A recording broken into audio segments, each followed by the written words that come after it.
ẹ̀sùn orúkọ tèmi ni ọmọọba Abíọ́lá Ògúndẹ̀kọ́ tí mò ń ṣiṣẹ́ pẹ̀lú iléeṣẹ́ tó ń gbé àṣà ìṣe àti ìrìn àjò afẹ́ Rẹ́mọ ní Àwùgẹ tí táwọn olóyìnbó ń pè ní Rẹ́mọ Culture and Tourism Electronic Magazine.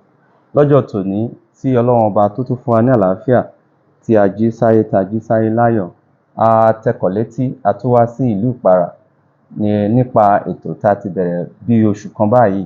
À ń lọ sí ìlú, à ń lọ bá àwọn ọba ládéládé, a lọ ń fi iṣẹ́ ọba Babátúndé Adéwálé Àjàyí Tọ̀rúngbùwà kejì Àkárìgbò àti olórí ọba gbogbo ilẹ̀ Rẹ́mọ, iṣẹ́ wọn la lọ fi ń jẹ́.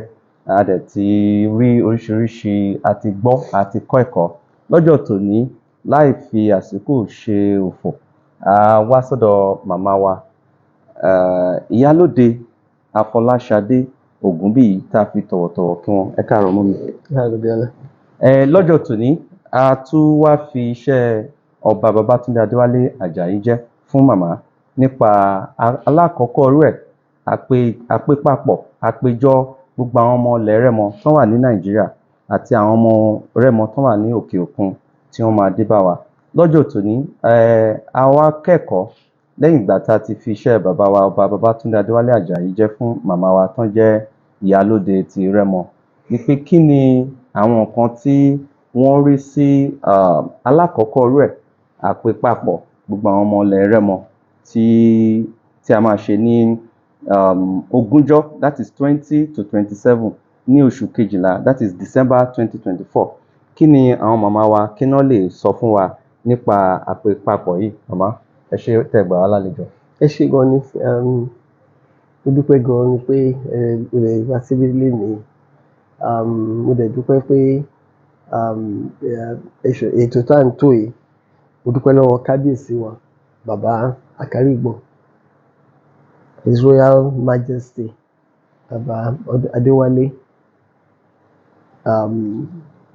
Àjàyí fún gbogbo iṣẹ́ tó ń ṣe. Ó tó wú mi lórí gidigidi ni nígbà tí mo gbọ́ pé wọ́n máa ṣe Rẹ́mọ Day.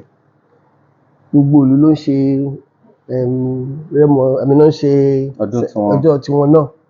Gbogbo àwọn communities oríṣiríṣi ló ń ṣe, Ìparà máa ṣe, Lágbájá ṣe, tọ̀hún ṣe. Bẹ́ẹ̀ tí wọ́n máa kó gbogbo wọn pọ̀ yẹn, ó jẹ́ nǹkan tó wú mi lórí, and it's a beautiful initiative from kábíyèsí. Mo kí wọn gan ni. And nígbà tó dẹ̀ ti wà lórí oyè yìí, oríṣiríṣi nǹkan tó ti ń gbé jáde tó make the Rẹ́mọ, just putting us on the pedestal tó yẹ ká wà, you know. Mi fẹ́ compare wa pẹ̀lú anybody else. We are on our own. Adádúró gidi ni. À ń ṣe Ìjẹ̀bú, Rẹ́mọ ni wá, a dẹ̀ láti show pé Rẹ́mọ ni wá. A dẹ̀ ti ibi tá a lè ti ń bọ̀, ilẹ̀ Rẹ́mọ ní Ifẹ̀, Ilé Ifẹ̀ fún rẹ̀ pàápàá, ó tóbi, a dẹ̀ tóbi lọ́wọ́ wọn lọ́hùn náà. Mo mọ̀ pé kábíyèsí wa ti lọ síbẹ̀, bàbá ti lọ́bẹ̀, wọ́n ti lọ kí wọn, wọ́n dẹ̀ gbé wọn lárugẹ. So iṣẹ́ tó fẹ́ ṣe yìí pẹ̀lú gbogbo àwọn ọba ilẹ̀ Rẹ́mọ tó máa kó jọ, tájọ máa ṣe, tó dẹ̀ máa jọjú, tó máa wú gbogbo èèyàn lórí. Tàbí wọ́n máa ṣe lọ́dọọdún, kì í ṣe eléyìí nìkan ṣo ni. The first one ni ó dẹ̀ máa ṣe in a way tó yẹ pé subsequent ones náà wọ́n máa sọ pé kí ló dẹ̀ dé, ẹ̀yin Rẹ́mọ yìí tí yín dẹ̀ wá pọ̀ jù díẹ̀ o. Mo mọ̀ pé initiative yẹn Ọlọ́run ló fún bàbá láti ṣe, láti rò ó. Wọ́n ti rò ó pé kọ́ máa ṣe kélekèle láti ṣe Ṣàgámù Day nísìn. Mo rántí pé àìwà ń bẹ̀ fún ara máa ṣe tí wọ́n láìpẹ́ yìí.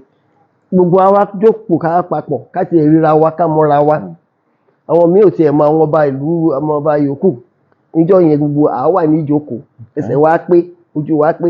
Àwọn tí ìlú òyìnbó wá kéré Èkó wálé lágbára Olúwa. Wọ́n dẹ̀ máa ń ṣe kìtàkìtà tiwọn náà láàrin Rẹ́mọ. Wọ́n máa lọ ṣe Rẹ́mọ Day ní Ṣàgámù Day, Rẹ́mọ Day. Mo ti bá wọn lọ ṣe ti USA. So táwọn náà bá lè wá níjọ́ yẹn kí gbogbo wa pé, kọ́kọ́ mọ wọn wá, kọ́kọ́ gbogbo àwọn ìyàwó, everybody kó oníkálukú pé ká ríra wa, ká bára wa yọ̀ kiri, ká jó káàkiri. Inú kankan tó dáa ni. So inú mi so dùn pé kábíyèsí bàbá, mo dúpẹ́ lọ́wọ́ gan ni. Ó jẹ́ kó rí mi wú gan ni. Ó dẹ̀ dùn mọ́ mi nínú pé irú nǹkan tá fẹ́ ṣe a máa ṣe. A dẹ̀ máa gbé ògo wa jáde náà ni. Nǹkan tó dẹ̀ máa jáde nínú ẹ̀, Ọlọ́run nìkan ló mọ̀. many things are going to come, big things are going to come, great things, you know. And then our communities, I mean, our industries, Okay. I'm sure they'll be involved. Of course. One way or the other, okay? Yes, Àwọn tó dẹ̀ kì í ṣe Rẹ́mọ, other ethnic groups, yes. non-indigenous of the Rẹ́mọ, àwọn náà wá, wọ́n kó cultural kìíní wọn wá, àádẹ́rì. So gbogbo wa, ẹni àwọn ọmọ wa ọmọ kankan. Some of our children ò tí ì rírí.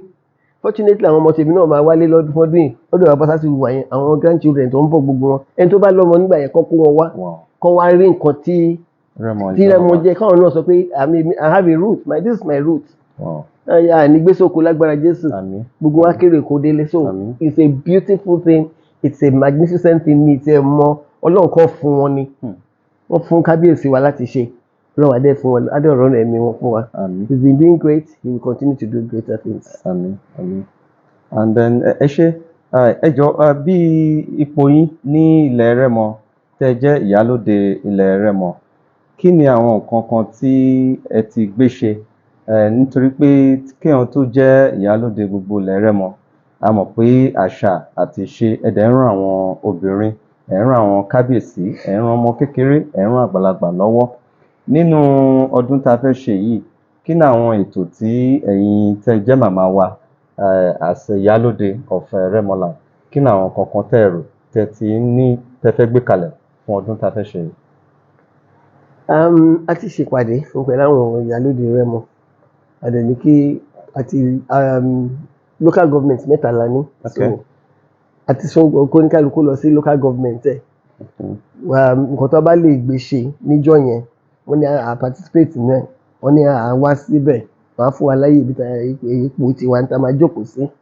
À bá wọn kí kábíyèsí náà, à bá wọn lọ káàkiri, à bá wọn ṣe mi ò mọ orin Rẹ́mọ kọ, wọ́n á jójó tiwọn náà, wọ́n á gbé kábíyèsí wa lárugẹ, wọ́n á dẹ̀ kí gbogbo àwọn ọba wọn, torí gbogbo àwọn ìyálóde yẹn àwọn ọba wọn ló yàn wọ́n. Each community ló ní ìyálóde tiẹ̀. So kì í ṣe pé Ẹ̀pẹ́ ní, Ìrọ̀lù ní, Ìgbára ní, Ìṣàrà ní, gbogbo wọn ní kọ̀ọ̀kan. Ọba wọn dẹ̀ máa wà níjókòó.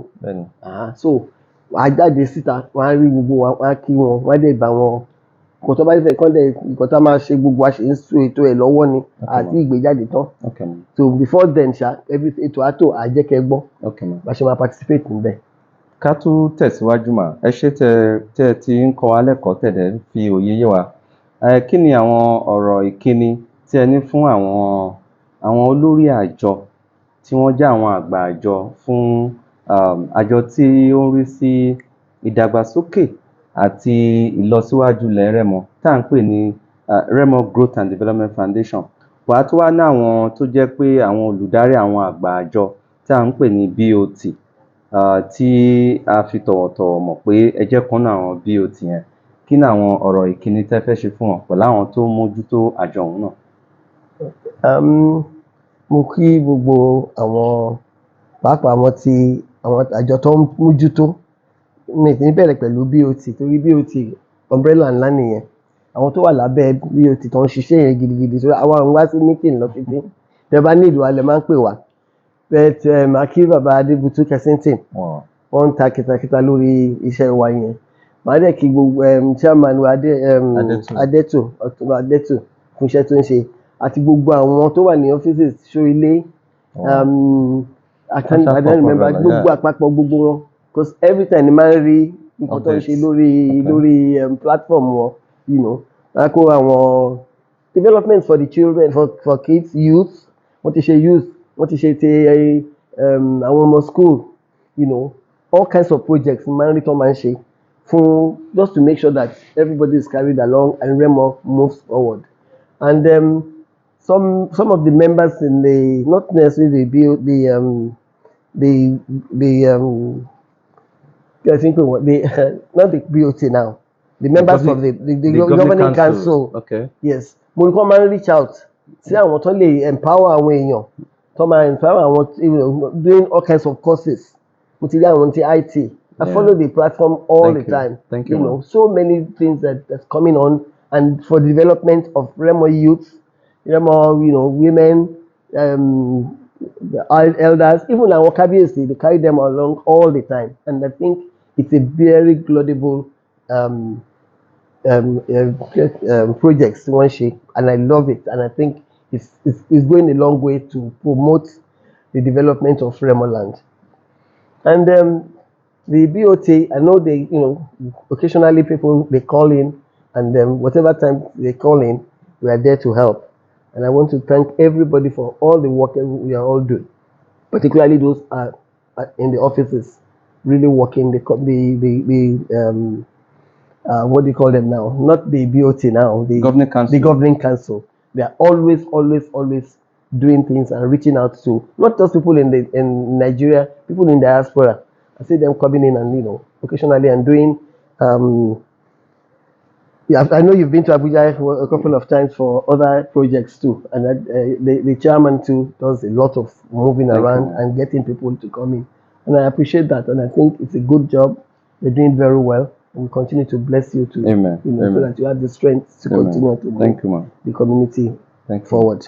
So ká tó lọ, a fẹ́ kẹ́ fún wa ní ọ̀rọ̀ àmúlọlé tẹ́ máa gba àwọn ọmọ Rẹ́mọ lọ́kùnrin lóbìnrin àtàwọn tó wà ní Nàìjíríà àtàwọn tó ń tà ń retí tó máa wá bá wa ní Nàìjíríà láti òkè òkun. Ìpè Rẹ́mọ Day celebration alákọ̀ọ́kọ́ rẹ̀ tá a fẹ́ ṣe yìí, kí ni ọ̀rọ̀ àmúlọlé tẹ́ máa fún wa mọ́? Okay, mo fẹ́ dúpẹ́ lọ́wọ́ Kábíyèsí tó ti initiate eléyìí, and it's a good and laudable event. It's going to be one of its kind. Wow. And àwọn tó dẹ̀ ń bọ̀ nílé kán má bẹ̀rù, kò sí pé army robbers máa mú wọn, kíní kan máa ṣe wọ́n, ogun wa wálé lálàáfíà. When they come, they'll say that they see the development going on in Remo Land, and whatever way they can contribute, I will expect them to do that too. And our youth were especially, the times are hard. Yes. And they are volatile. They are very young. Whatever way to really help more, particularly in terms of empowering them or getting them jobs, because an idle hand is that's where the devil's workshop. So somebody ring control ṣe fún wọn. I'm not talking in terms of money. Iṣẹ́ ọwọ́, farming, skills, yeah. Lots of things are going on. We have so many industries around. Let's carry our industries around and let them contribute and employ some of these guys, these children of ours, our youth. And they are bright youths. I've seen some of them, very, very bright. So somebody help more, it will make for a peaceful reign for everybody.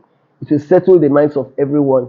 Gbogbo wọn ṣe protest yẹn, ká bá àwọn màmá wa sọ̀rọ̀, particularly the mothers, kó pé àwọn ọmọ wọn sílé.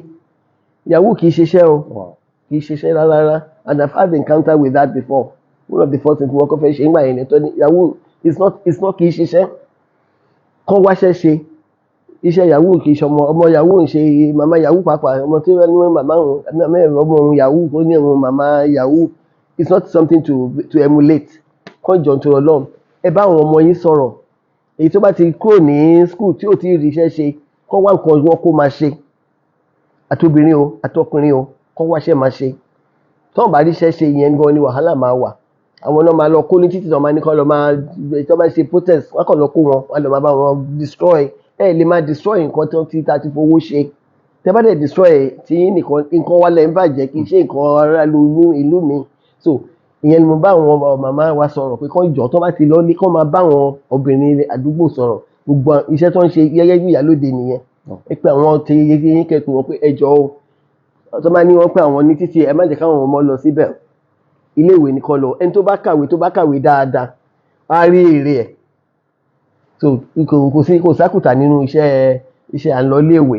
Tó bá ti ṣiṣẹ́ tó ẹ ní láti lọ yunifásitì. Iṣẹ́ òwò pọ̀ tí èèyàn lè ṣe secondary school ẹ̀tọ́ lọ́kọ́ṣẹ́ ọwọ́, bó jẹ́ irun ló fẹ́ máa dì ní, ṣe bàtà ló fẹ́ lọ máa ṣe ní, many things wà tí èèyàn lè ṣe. As long as tí èèyàn bá ti ń ṣiṣẹ́ kò ní sí wàhálà. But tí èèyàn bá ṣiṣẹ́ tó kù sílé tó ń wò ta, ibi tí wàhálà wà nìyẹn. Àní ẹ̀tọ́ àwọn obìnrin àwọn màmá gan la wà ń di ẹ̀ kì í ṣe ọmọ tó bá da ọmọ bàbá ẹ̀ ni o, ọmọ tí ò bá da ọmọ bàbá ẹ̀ ni. So ìyẹn ni mo ṣe ń sọ pé a dúpẹ́ lọ́wọ́ gbogbo àwọn ọba wa. Wọ́n tiraka gan, wọ́n ń ṣe gidi, à ń rí gbogbo iṣẹ́ tó ń ṣe láàrin ìlú tiwọn. Gbogbo wọn náà ń try best wọn. So káwa náà àti obìnrin ìlú káwa náà ká gbárùkù ká gbé wọn lẹ́sẹ̀. Wọ́n tá bá lè ṣe ká support wọn. Not necessarily financial. It's not anything financial, but physically and otherwise. A dúpẹ́ lọ́wọ́ màmá wa Ìyálóde Afọláṣadé Ògúnbíyì tó jẹ́ Ìyálóde gbogbo ilẹ̀ Rẹ́mọ. For the benefit of non-Yoruba speaking viewers, today is another historical day in the lives of Remo land. Today we came all the way from Lagos to come and meet with our mother, Ìyálóde of Remo land. When you say Ìyálóde, that is the leader of the women in Remo land. So that is the meaning of Ìyálóde. And she has, after we delivered the royal message from His Royal Majesty Oba Dr. Babatunde Adewale Ajayi, Torunbowa II, Akarigba and paramount ruler of Remo land, for the forthcoming maiden edition of Remo Day celebration, which is going to happen between 20 to 27 December.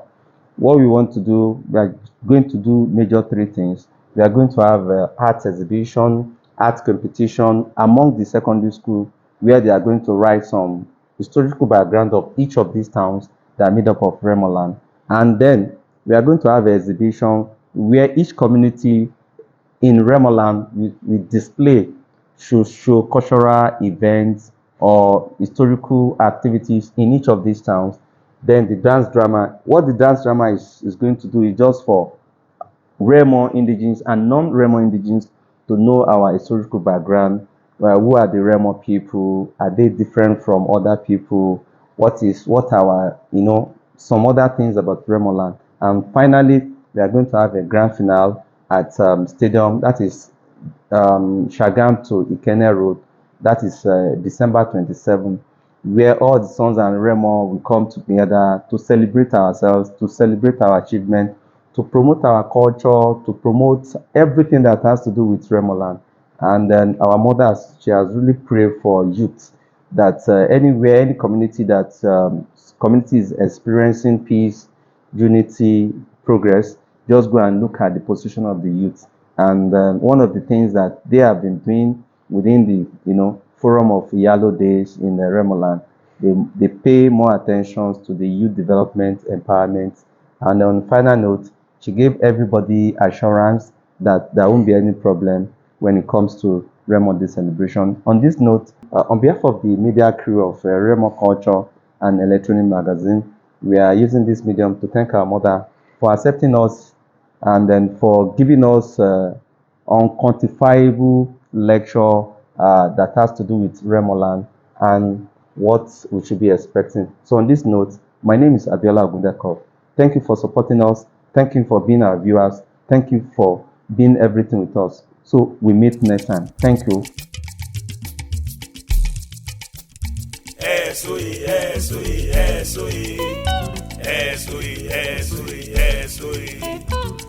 SOE.